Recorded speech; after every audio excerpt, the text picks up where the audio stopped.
Hi violin players, it's Miss Slominski with a video for you on the Russian Music Box. I'm just doing the violin one part in this video.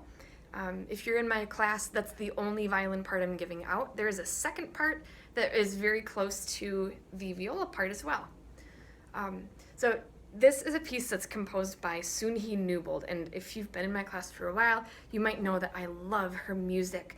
I think she does a great job with almost every piece I've heard.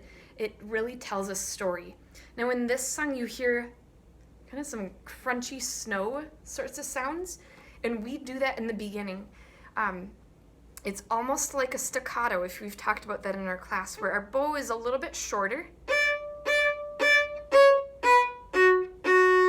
There's some space between the notes. I don't want it to be mushy at the beginning when we have that melody at measure 3. We also are going to do some slower and smoother bows in a smoother style too, and that's going to be our part in the middle from measure 19 all the way through. So it's really like those middle 3 lines of the song from measure 19 up to measure 36, and then it goes back to the crunchy snow kind of sound. So that's something that I want you to focus on as you get to know the notes of this song.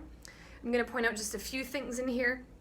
Even on the wall behind me, you're seeing a couple of symbols like half note, half rest, whole notes and whole rests. Those are things that are kind of newer to us right now.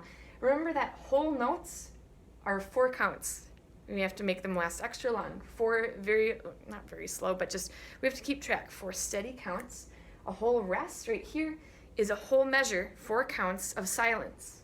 The half note, 2 counts. Half rest, 2 counts of silence. So keep that in mind as you're looking through and studying your music. I'll point out just a few quick things here, and then I'll play through the whole song. I'll do it as playing the top notes, and then as playing the bottom notes for those divisi spots. What's divisi, you ask? That's the spot down here, measure 44. There are 2 notes on top of each other. Many of these are really challenging to actually do at the same time.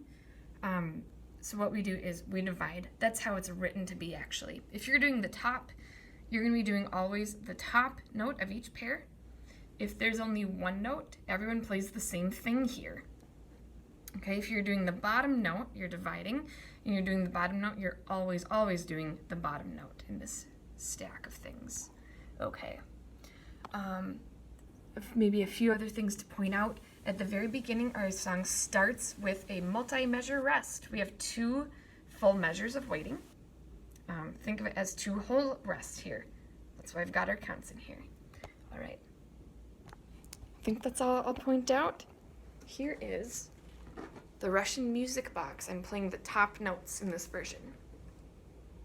1, 2, 3, 4, 2, 2, 3, 4.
So keep in mind, as you're practicing this song, listen to it a lot. You can hear that this melody from measure 3 happens in a couple of spots. Measure 44, if you're playing the top, is exactly the same as measure 3 and measure 11. If you're doing the bottom part, I want to do your part, so I'll start at measure 36 as if I'm doing the bottom part, so you can hear what that sounds like. Measure 36, bottom part of the divisi. 36, here I go.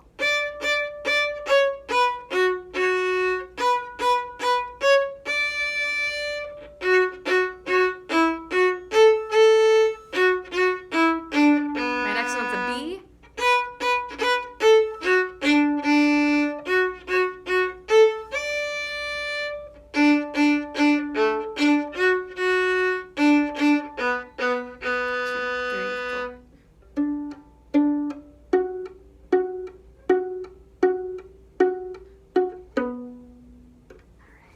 Thanks for tuning in. Again, this video is meant to give a picture for you as a 5th grader of what this sounds like. So I want you to listen to this a couple of times a week. Maybe just start at the 3-minute mark where I have the actual music, but it's good to remind yourself of those beginning comments too about the style too. Thanks again for tuning in. See you next time.